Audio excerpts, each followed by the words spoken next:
Hi, this is Carrie, and welcome to Tandem Talks, a podcast meant to empower you to live your life your way.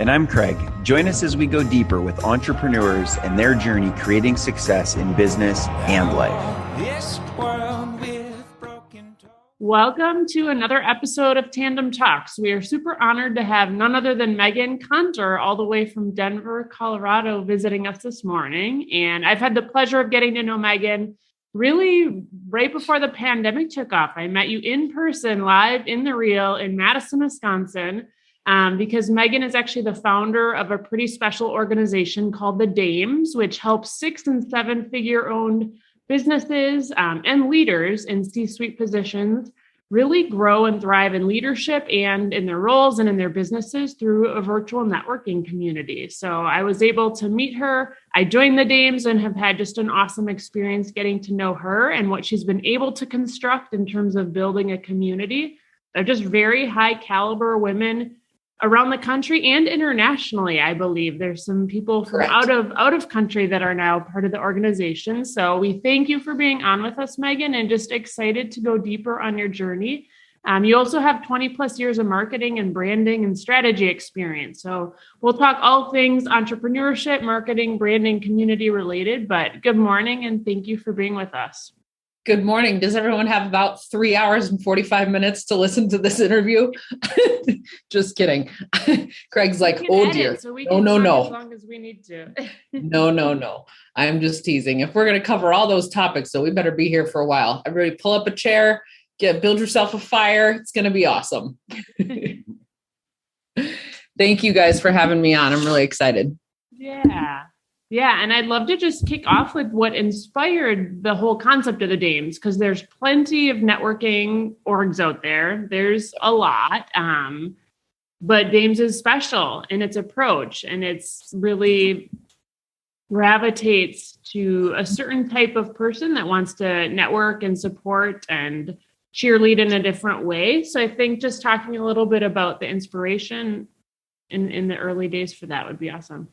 Absolutely. Yeah. So let's say about 2009 is when I started my marketing business. And so I was in about my 5th/6th year when I had been running other people's networking events for years, because I'm the kind of person who goes into any organization and finds my way to the front of the room and starts leading. And I loved what was available here in Denver. There was a lot of opportunity. And what I kept finding over and over again with the options that were here in Denver was that it was very homogenous in nature. So you were in a room with brand new business owners, highly experienced business owners, men, women, multi-level marketing companies, and everything across the gamut. And what I found myself and my peers needing at that point in time was to be surrounded by other women at and above our level. So we were at that point of growing our 6-figure businesses to 7 figures. And it's kind of like, I use this metaphor because I'm from Colorado, of course, that when you're working to be an expert skier and you're at the intermediate level, you're not going to go ski with the beginners on the bunny slopes because it's never going to get you to that expert level. So that was sort of the initial concept that was like, I really want to create a space where my tribe can come together and we can talk about the challenges that we're facing and the celebrations that we're having. And we can really have skills pointed right at us and everything created in this ecosystem for women running 6- and 7-figure businesses. And then that expanded into women in director and higher roles. We're all at the top of the triangle in about the top 10 to 15% of women-owned businesses and women in sort of the almost executive roles or the lower level executive roles getting into the C-suite. And in order to get more of us into the 7-figure realm and more of us into the C-suite, that was why I brought everyone together to say, how can we do this together in a truly supportive way, but then in also getting us the education and the inspiration from women who've been there, done that. So those were sort of the initial inklings of excitement, not to mention I was bored to tears by a lot of what was available at the time. Networking was, generally speaking, extremely boring, very carbon copy of what it has been for centuries. You sit around, you clink glasses, and you try to get as many business cards as you can. And I also experienced a lot of business card stabbing, just people trying to shove their business cards into the hands of as many people as they could in this desperate energy of needing the next client and hunting for their clients. And it always created this low vibrating energy everywhere we went. So I was determined that it was going to be a different way of doing things in the Dames. So as you experienced, Carrie, at all of our events, we have the reverse mullet approach, which is the party in the front and the business in the back. Edutainment, as we call it, and comedy that really helps us unlock, come together, and just have a lot of fun. But that also creates the space of feminine energy, of creativity getting unlocked, and women being able to be more receptive to collaboration, which is our number one tenet in the Dames. So that was sort of the initial reasonings for why I created the Dames, and we launched having our first events in 2015. And we are now in 500 countries. 500 countries. I wish. We have now 500 members on six continents, and with members in 37 of the United States and 8 chapters around the globe. So we are extremely excited for the growth of the Dames internationally as well. That's amazing. And yeah, I have felt all of what you just shared, and just this general premise of like mobilizing women who are truly genuinely ready to move on and do it in a more supportive way. I really love the concept. And I think we've, developed our networking skills for 15, 20 plus years. And just exactly to what you've said, there's like a staleness and level of gimmicky to a lot of networking environments, and it doesn't necessarily pull the right audience, I don't think. So appreciate you creating that space for people. Absolutely. Yeah. And so this is really fascinating because this is the first time I've heard like a full explanation, because I know Carrie just started disappearing on for a random hour, like once every couple of weeks or month or whatever. And then COVID hit. Right. And so then it was all online, and I knew that she was enjoying it. And so it's good to hear more of the inner workings of really like why you founded it. It makes a ton of sense. I mean, I have a commercial banking background, and I would try to join some of more of like the standard networking type groups.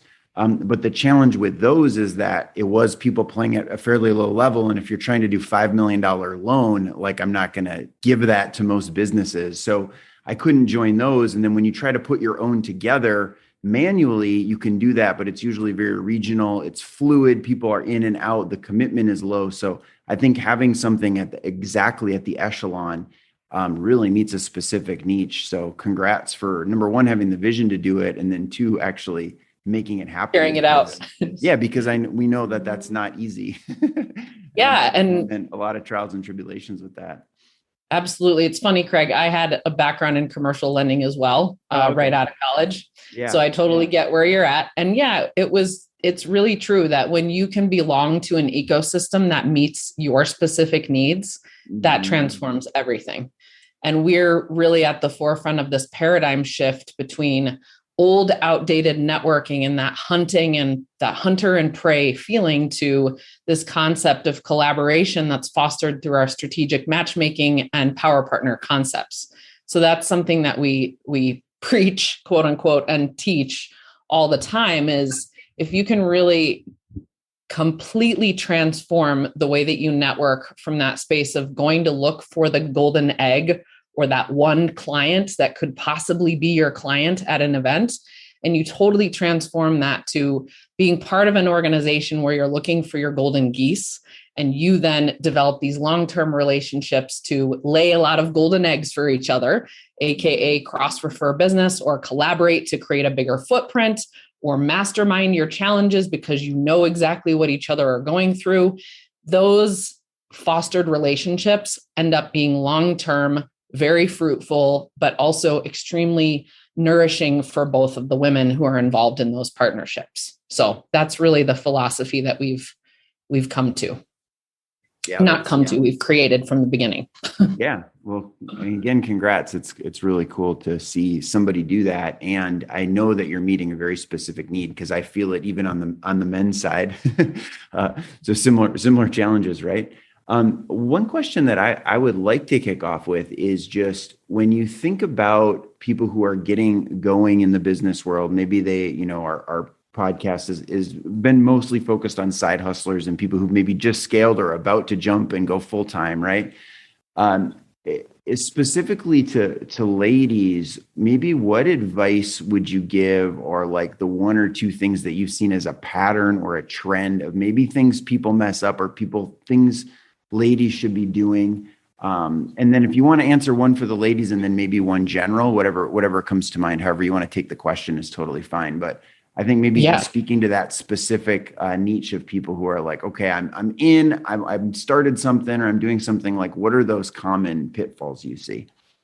Yeah, I think there are a lot, but women really thrive in community, and we thrive by supporting one another. So I would say, right off the bat, I was definitely part of a community immediately. I think I joined a leads group within 2 weeks of starting my business. I walked in the door and I'm like, what's a leads group? I'm here. I don't know what I'm doing. So the early stages of business, I think leads groups can be really, really helpful just from a networking standpoint, and definitely going out there. And I don't regret one bit being part of the organizations I was part of early on in the stages, because going around and being around other business owners of different types in those homogenous groups was exactly what I needed at that time to really get an understanding of how business operates and what all the different options are, which kind of brings me to the other point, which is I think a lot of times women especially get pigeonholed into, well, I'll just be a coach or I'll be a consultant. And there are so many different business models available.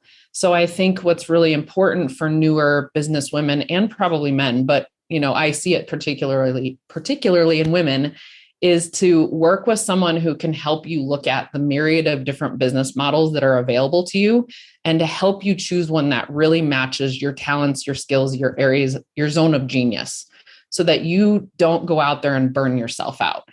That is definitely what I did several times over, was burn myself out in marketing, because I was in business models and I was serving target markets that did not light me up.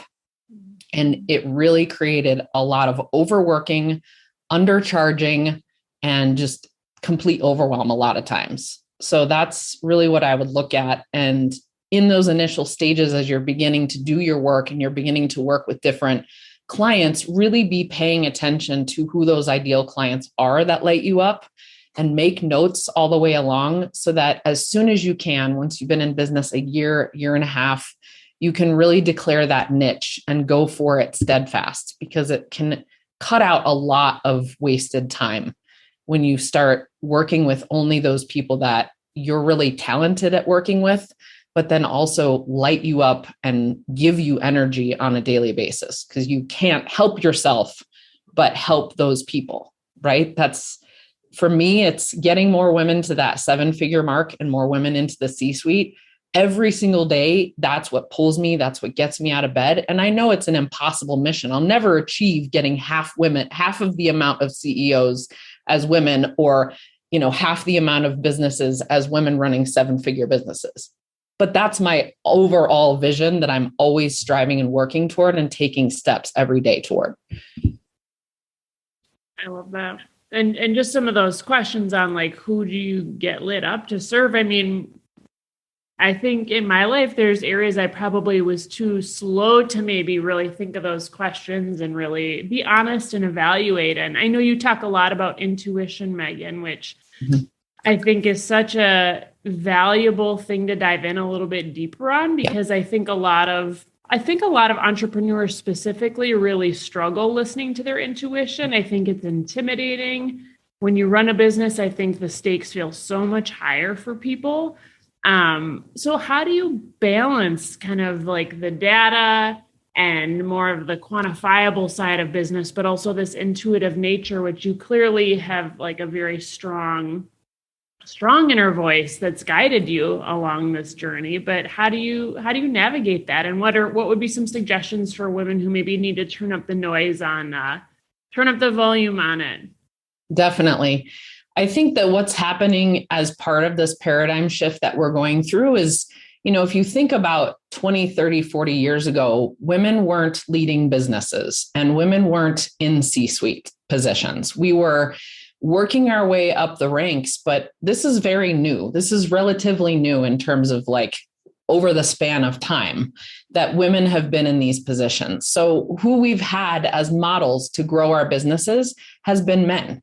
And we've had these male paradigms to follow. And there's nothing wrong with that. However, women have very different energy. Women get fed by different things. Women need to do business in different ways. And the typical, warrior up, grind, push through doesn't work for a woman long term. She will burn out. She will be completely overwhelmed and her business will fail, or she will decide that she can't do it anymore. She'll pull the parachute and leave.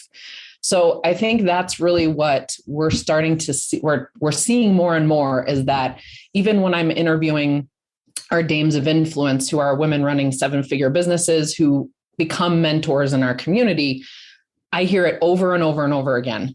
I listen to my intuition. The second that I figured out how to listen to my intuition, everything shifted.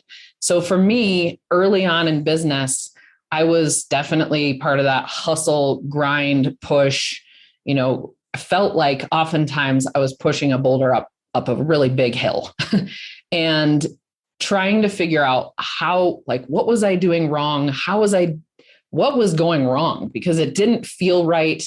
But it felt like, well, everybody's just telling me I got to push through this. I got to get through this phase.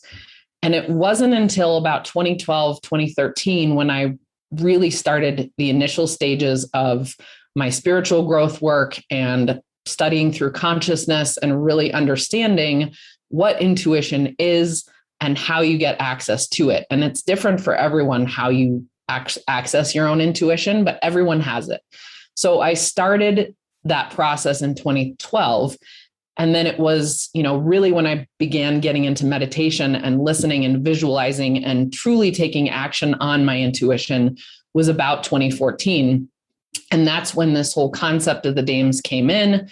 I decided I'm going to just try this. Like, this is such a crazy idea. I'm going to have events here in Denver for women running 6 and 7-figure businesses. There's going to be comedians at every single one. We're going to have, role models as 7-figure businesses. Let's just try it. And I did. And then I continued to follow my intuition when in 2017, it guided me to rebrand as the Dames and go internationally, build our online platform. And I'm like, really? It's 2017. I'm going to build an online networking platform. What? Okay. Kept going. And then, then it was like, all right, start launching chapters outside of Denver. So I started doing that in 2018. And then 2019, we launched more chapters out of state. And then 2020 hit and it was like, oh, this is why I have an online international membership platform. Because then it was able to just, expand out. And we grew 2.5% in 2020 because I had already built that. And I listened to my intuition, no matter how crazy it sounded. And I did not anymore push through those things that my brain kept saying, you got to just add more marketing coaches to your business back in the day. And you got to follow these processes that everybody else has done. And when I would try those things, I would fall flat on my face. When I would listen to my intuition and really be guided by it and take the actions, it has never led me wrong. And I continue to do that today. And that's what really has created all kinds of opportunities for us to open up chapters internationally and just continue to grow in a way that a lot of other people would say, well, that's not very logic brained. And I would say, yes, that's exactly correct. It's not very logic brained. So that just gives you a little bit of the, history. It takes a long time to build your intuition and then to trust it and understand what it's saying is truth for you and to believe in yourself enough to take action on that, on everything. Particularly for women who I think have maybe had some things like not work out in the past, right? Or maybe have some traumas or reasons they don't necessarily trust themselves fully to listen to that intuition. So I think that's a good point. It's not like you just flip a switch. There's probably like a progression for really building that confidence and turning up the volume and maybe even starting with baby steps. Yeah. I mean, I basically say you can only grow as much professionally as you're willing to grow personally. And that means for me, I did 10 years of healing work, deep trauma work, deep shadow work to let go of all that so that I could really trust in my connection to my higher self and follow my guidance. Sorry, Craig, you were going to ask a question.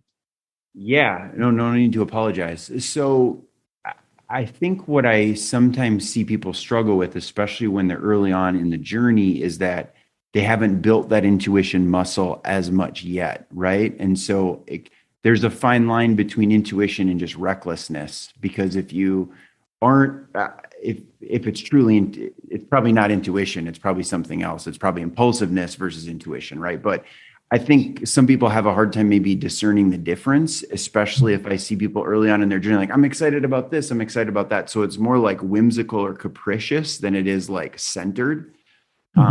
So could you maybe give people some practical tips on how to develop that intuition over time, other than just like the pain of failure? Because I mean, I feel that way now, but I don't know when I was 25 that I could have just been like, let me follow my intuition, because I didn't have all that experience and maybe energy to draw from, but there is some sense of intuition, right? So could you maybe speak into that? I'd be really curious on your thoughts or advice there. Yeah, I think people often confuse intuition with like mindset or mindfulness. I think that they misidentify and think that they're going to get there, quote unquote, with their mind. And that's not the way to get there. So I am definitely not the person who I would say is the expert in how do you develop your intuition. I can definitely recommend others. I would look at simplespirit.com. Shoshana French is a dame who this is her talent, and she helps women really get clear, women and men get clear on how their intuition communicates to them and how you strengthen that muscle. Because my journey, it's like when people ask me, how did you get to this point where you totally trust your intuition? I'm like, man, I would have to take you on the Mr. Toad's most wild ride to even try to remember how I got there and all the twists and turns and everything. But it's about making that determination that it's something you have an inkling in yourself that you have. You're like, I know that I am intuitive. I know that I have that internal guidance from my heart that I can follow, but I don't quite know how it communicates to me. Or when it communicates to me, when I hear this, or when I see this, is that my mind or is that my intuition?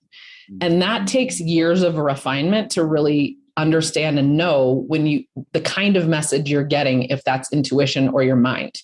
And I think it's really regardless of age. I mean, you guys, we are, and I'm an Xennial. I think you guys might be just a little bit younger, but those who are younger than us, like the Gen X's, they are already using their intuition. And there's so many of them coming into this conversation. My husband has a healing center, and the amount of 20 somethings that are in there talking about their intuition, talking about how they're letting it guide them, talking about breath work and, all of the things that they've been doing in their own spiritual conscious journeys is mind blowing to me as a 42-year-old. I'm like, whoa, I thought I was advanced in knowing this stuff starting in my 30s. These guys are like, whew, it's amazing. So while I hear you of like, your young self might not have known because that was probably not your path at the time. For me, I wasn't either. I was completely lost in my 20s as to anything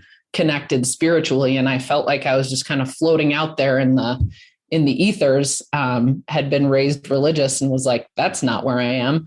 So it's all our own journey, but it's really the distinguishment between your mind and your heart and how you're being led, because you can really in those early stages misconstrue the two and think that your mind is your heart and your heart is your mind. And you're actually not even listening to your intuition at that point.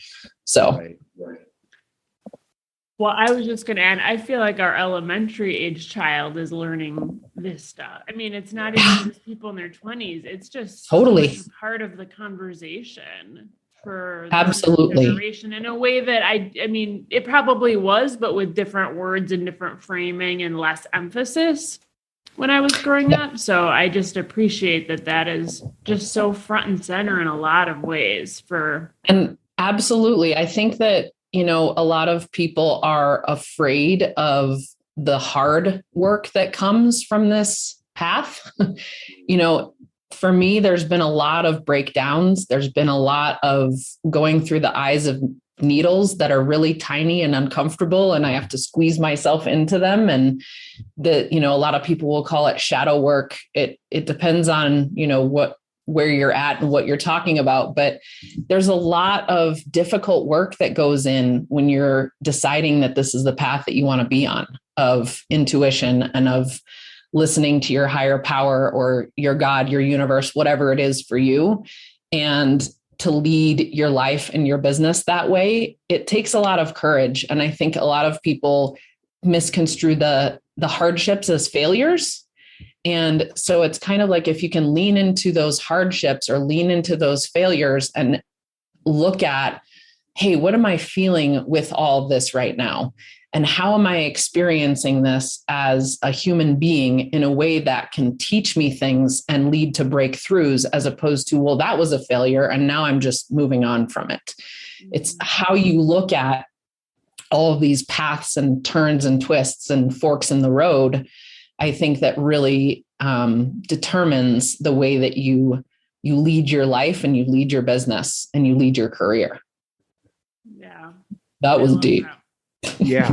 You've definitely done some meditation work. I can tell.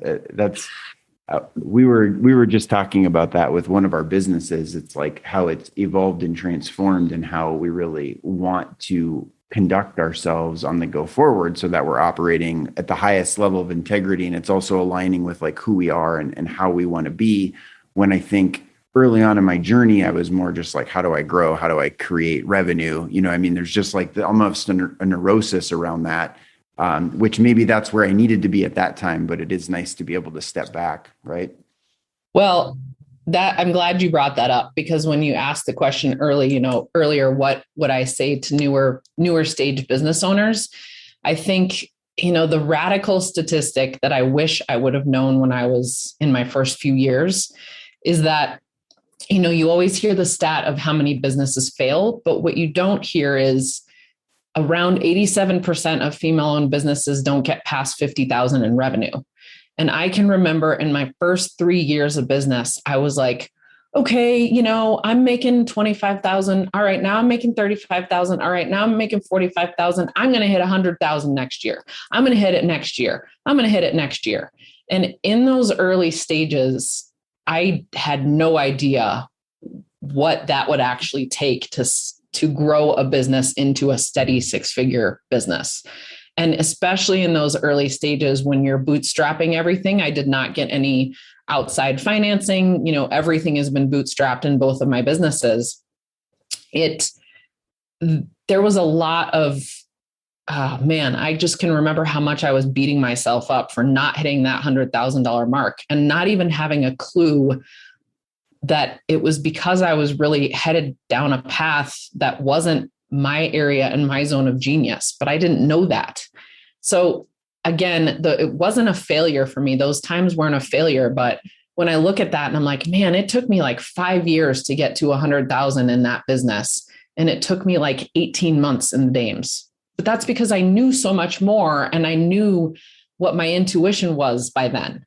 Mm-hmm. Early on, I didn't. And I just tried following all the formulas and reading books and applying what I had learned. And I'm like, man, I suck at this. So I would just say, you don't suck at it. Like if you're feeling that way, you don't suck at it. You get to explore what could work better for you. And those business models or those target markets or the way that you've packaged, priced, and positioned yourself, that's a lot of the work that I did with my clients for years, was really helping them align all of that with them and their higher vision and their higher mission so that they could be ignited by it and not downtrodden by it. So you're not wrong if it's taking you a while to grow your business. You might just want to look at, does it feel like you're on the best path for yourself? Or does it feel like maybe you want to kind of look around and say, maybe I could use a different business model, or maybe I could use a different focus. Maybe what I'm doing is not the best for my zone of genius. So just a thought. Yeah. I'd like to pivot a little bit, if that's okay. Yeah, if we could move maybe more into the leadership realm, I'd be curious to get your thoughts. So obviously I have a finance background. Carrie's got her degrees are women's studies sociology. So I like to say, have a good, exciting marriage when a banker marries a feminist, or a feminist marries a banker, however you want to say it, right? I love that. I've learned a lot from Carrie, and there's also been obviously times of like push pull, like kind of hopefully learning from each other. But one thing I'd be curious is to get your thoughts is how, as a leader of an organization, as a guy or male, how can we foster better environments for ladies? Because I think for me, it's not that I've ever consciously said I don't want to foster an environment for ladies, but I've also not always done the best of saying like, how can I foster, like being intentional about it, right? And so I guess that'd be a question, and maybe answer it from both like sexes from the classical perspective, maybe, because I think there's also women who now are leading organizations, and it's like, how can they empower women? Or men for that matter. Maybe that's a good question, maybe a separate question, but I'll let you share whatever you want on that. I'd be curious to get your thoughts. Craig, you got a good one there. I'm wondering what direction to take this in. What do you feels like your best intuitive answer, I guess. Yeah. Well, and what's interesting is I think it has a lot to do with personality as well. Like I've done a lot of studying around my Enneagram and Myers-Briggs and StrengthsFinder and influence ecology and a lot of those. And it takes that balance, I think, in our organizations. So, coming from a business perspective, as I'm growing and scaling this business, I'm an Enneagram 7. So I'm the enthusiast. I'm all about having a positive mental attitude toward everything and moving toward that positivity. And I'm an ENFP. So I'm just like, I'm the ENFP, Meghann. Woo! Yeah. And, I've got communication and woo and strategic and all of these, these relational strengths. And I'm an inventor on influence ecology. So I'm this like big visionary, big idea person who I have to make sure that I surround myself with the Craigs of the world that can actually say, hey, what about the data? What about the stats? What about this? How do we look at all of this and implement that into the business? And I have to surround myself with the taskmasters and the producers who can take these ideas and put them into play. So I think that's an important thing to think about as anyone is growing their business. When we are solopreneurs or when we're starting out, we are wearing every single hat under the sun, and that can burn us out fast. So I think you've probably seen in your work that if you can work out a partnership, if you can work with your spouse, or if you can work out a partnership, oftentimes if you can blend that with the data mind and the creative mind, you're going to go really far, really fast, because you've got both the sides of the brain sort of under wraps, if you will. And I don't even know if I answered your question, because I was like, whoo, I'm going off into the ethers with this one because it's such a good one. Yeah, that's okay. And so, but the masculine versus feminine is what you're asking about. And that's not where I went at all. Yeah. I'm saying, like, if you were to give advice to a lot of leaders of organizations, maybe in general, how can we foster a better community or ecosystem to help support women in that journey to the C-suite? Because that's your expertise, is like helping them get there, right? Right. So I think what a lot of our forefathers did, if I'll just speak in old English terms, our forefathers did was they led from that space of very masculine driven energy. And like, here's the plan. We're going to follow it. We're going to trudge through it. We're going to put on more armor. And that's what I experienced with, a business partner early on, is his energy came through very strongly. And so if he and I would have ever been able to continue working together, he would have had to let that down and be far more vulnerable and far less concerned about the plan and the numbers, and far more concerned about the relationships and the people that were involved. And I think that's where I, as a leader, am very different from a lot of different people, is just that I come from the people first. And I'm always looking at it like we create everything that we do in the Dames based on the women that are part of our ecosystem. We ask them where they are struggling, and we create the solutions that help them live a better life. And I think women really crave, and especially these days are craving, to grow their business without losing their lives. It's creating their life first and how they want to be able to have time with their kids, with their families, how they want to be able to travel if they're single, or how they can just live their best lives. And I don't mean that in a cliche way. I mean, really, truly getting clear on that first, and then growing a business around it that works, as opposed to the opposite. So I think to foster that environment of, women need to be supported in getting clear in what their feminine energy is and how they want to drive with that feminine energy, as opposed to, hey, here's the way that we've done things. Let's do it this way, and let's keep going in that direction. I think we're starting to see more opportunities for women to say, in my natural state, I'm way more productive and I'm better if I'm working 4 to 5 hours a day and that's it, because I can be in that creativity and I can be in that flow when I'm working, versus, what I used to do, which is 12-hour days and grinding and hustling it out, because I had this belief that that's what entrepreneurialism was. And the reality was, if I would have learned that earlier on, like, hey, work less and work in alignment with your higher vision, and make sure that you've got your litmus tests that you're always using. Like, is this going to match my values? Does this make the boat go faster in terms of moving me toward achieving my epic mission? If not, then I need to learn how to say no. Women have a really hard time saying no.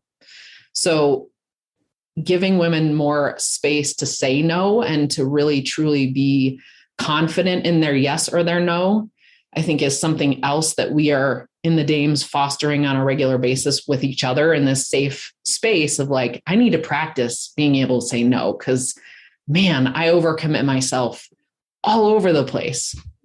And then that creates guilt and shame and, all kinds of crap. Yeah, absolutely. Well, and it's just a really interesting journey as you go through like the leadership perspective, because I think we tend to want to see the world through our own, how we process the world and how we think, and then project that onto other people. And, it's always amazing to me when someone shares something like, I didn't think of it that way. I'd never thought about it. Or, even some of the things that you're talking about with intuition, it's like, yeah, it's so valuable, but I haven't thought about it as much that way. Right. Right. And creating the space for everyone's voices to be heard, and for those different ideas to be listened to, right, and played out. And, even from the standpoint of, we do a lot of improv in the Dames to really get people out of their logic brain and into the creative space so that new ideas can be born. And just doing some of those exercises with women and helping them see like, oh gosh, like what I've been doing in my staff meetings is I've been closing off to a lot of ideas, as opposed to creating a space where a lot of people can share their ideas, and we can just get into these complete imagination. Like, I'm sure you guys see it in your kids, they have some of the best ideas sometimes because they're not filtered, because they're just like, what about this? And if we can come from that space of feminine creativity, man, we can fly. That's for sure. Yeah, they're not filtered, and there's not that insecurity around sharing, right? Mm-hmm. Which I think is so huge. When we think about the environments that we're fostering, it's sort of like, how are we responding to that creativity when it is brought to the table?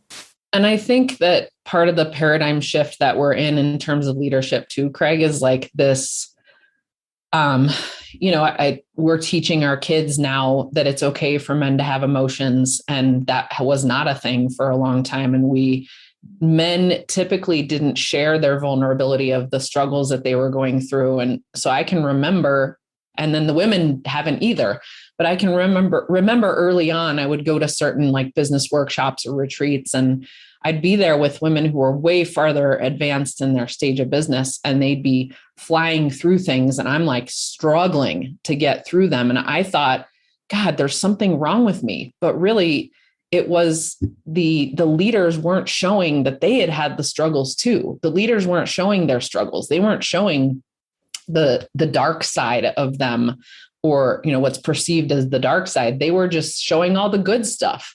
And then we have social media that propagates that even more. And business owners that are in newer stages are like, God, I must be just totally off my rocker here because I'm not running $1 million business yet. Well, yeah, you're not, and only 2% of women are. So I think a lot of it is the vulnerability of our leaders today has to go up. It has got to continue to increase, and we've got to share the real stories and the real struggles that are happening for us, because we're not just a business, we're a person as well as the leaders. Yeah, well, that's another direction, but I feel a little bit way with politics and other world leaders too, where it's like, man, if you would just, instead of trying to always have this canned answer that's perfect, just be like, I don't know, like, let me look into it. Just give an authentic answer versus like these like very overbuffed like responses, but which just creates conflict. Yeah. And then and polarization. That's all that ever creates. And that's what it creates. Yeah. Whereas if you say, well, here's what I think, but I'm not totally sure. Maybe we should look into it. It's like, wow, that's so much more collaborative and less like alienating to whoever else might think something different. But right. Like, what are your ideas instead of just coming from me? Like, what do you think? Let's workshop this. Let's get a whole bunch of different ideas on paper and see what kind of filters out. Yeah. Right? Yeah, absolutely. Well, thank you for being with us. Really appreciate it. And again, congrats on your success. It's really cool to just see like you pivot completely out of marketing and do something totally different based on intuition, based on all the experience and twists and turns, which we really didn't get into, but I'm sure there are many great stories there. There are. But yeah, thanks for taking the time and thanks for doing what you're doing. It's really cool. And I'm excited to hopefully get to know you better. And thanks, Carrie, for opening this door. And like, we talk a lot about, staying focused on what matters most. And I think like your journey and your story definitely epitomizes that in so many ways. So thanks for being a living example. I'll let Carrie ask any final wrap-ups here. Yeah, I was going to just conclude with any kind of hot tip or anything just on your heart that you feel like in your current day where you're at in your phase of growth has just been really relevant, and any tip that you can give in closing for people would be huge. Yeah. So since we've been along this vein of conversation today, I want everyone to know that just because you hit a certain revenue mark or you hit a certain stage of business or you hit a certain stage of leadership, it doesn't mean that your problems just fade away. It means that they shift and they change. And so I really encourage everyone to be in a group where, be in a community, be part of communities, multiple communities where you feel like you can truly surround yourself by others who are experiencing these things and voice what's going on for you and listen to what's going on for them and come up with solutions together to really enjoy your life and your business a lot more. Because what I see all day long is women who think that they're alone in the way that they're feeling and the way that the struggles that they're having, and even the celebrations that they have. And as soon as they open up and share what's really going on and others see that, they come forth too and say, that's exactly what I'm dealing with. And then the masterminding and the problem solving and the celebrations can really transform your life and the lives of those around you. So really open up, get in community, and share what you're going through, because you're definitely not alone. Yeah, absolutely on that. I listened to Glennon Doyle's podcast, One of my faves. Do Hard Things, and that's always the summary is like be vocal because you're impacting a huge community of people that no one's been brave enough to share and speak to the deeper challenge or the struggle. And when we do that, it changes things completely. So I appreciate you bringing that up. And where can people find you, Meghann? Where's the best way for people to tap into your mindset more and maybe get to know you on a more personal level? Find out more. Yes. Yeah. So from a personal level, you can find me on Instagram and Facebook at Meghann Conter. And I'm sure you guys will put that in the show notes because my name is spelled with a lot of extra consonants. And then as far as the Dames, you can visit thedames.co. And if you're a woman who's interested in visiting us and checking us out, woman who's running a 6 or 7 figure business or in a director plus role, you can go to thedames.co/roundtable and come experience the Dames at a virtual roundtable event from anywhere in the world. Fantastic. Well, we'll put all of that in the show notes so it'll be easily accessible. And just again, we appreciate you so much. Fun hearing more about the journey and the deeper motivation and inspiration behind the organization. And I hope you have a wonderful day. And I'm sure the audience got a lot of takeaways and just some more things for us to consider too, just on the intuitive side of building and scaling in a relationship. So thanks for speaking to that, and everyone have a good rest of the day. Thanks for listening to today's episode. Please subscribe and leave a review, and be sure to visit Tandem Consult.